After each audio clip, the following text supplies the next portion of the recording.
වසරක් ගෙවිලා නව වසරක් උදා වෙනකොට සුබ මුහුදින් කිරි ඉතුරුවල ඉෂ්ට දේවතා අනුස්මරණය කිරීම ලාංකික ජන සමාජයේ සංස්කෘතික කටයුත්තක්.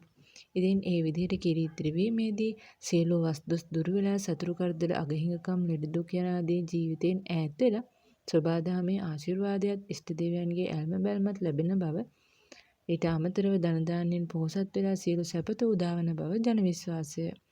ඉතින් මේ උතුම් කටයුතු සඳහා 2026 වසරේදී ජනවාරි 1 වෙනිදා බ්‍රහස්පතින්දා දවසේ උදෑසන 6:28ට යෙදෙන සුබ මුහුර්තයෙන් නැගෙනහිර දිශාව බලා සිදු කිරීම ඉතා සුබ බවයි ජ්‍යොතිර්වේදයේ සඳහන් වෙන්නේ.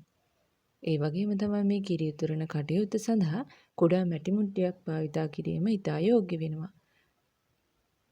ඒ සඳහා භාවිතා කිරීමට පොල් කිරි සහ වෙනත් කෘත්‍රිම කිරිපිඩි ෆ්‍රෙෂ් මිල්ක් ආදිය යොදා ගන්නවට වඩා නැවුම් එළකිරි භාවිතා කිරීම තමයි ඉතාම සුදුසු වෙන්නේ. ලිපගිනි මෙලවීමේ කටයුත්ත සඳහා සුදු හඳුන් දර කෑල්ලක් භාවිතා කරන්න පුළුවන් නම් ඒ කටයුත්ත වඩාත් සුබ වන බවයි ජ්‍යොතිෂයේ සඳහන් වෙන්නේ.